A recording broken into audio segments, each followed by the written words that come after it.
मायालुले लाइदेऊ न एउटा गुण मायालुलाई लाइदेऊ न कानमा सुन अझ पाइन्छौ घरमा नि पाइन्न तिमीलाई नि पिर दसौँला जोडीलाई बिन्ती गर्छु तिमीले हाँस खाने वैकुण्ठे गर्छु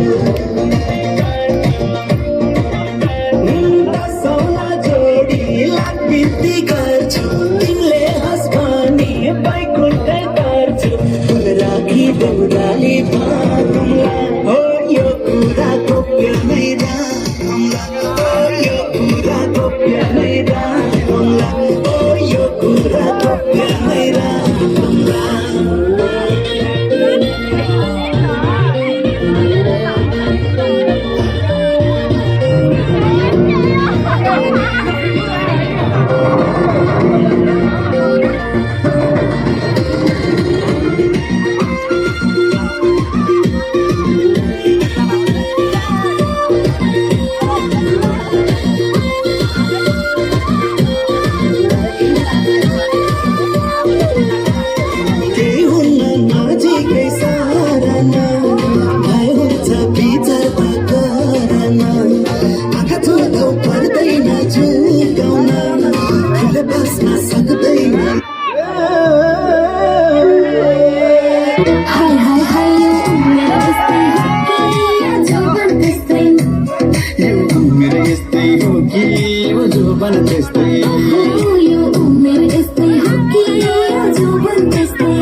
Thank you.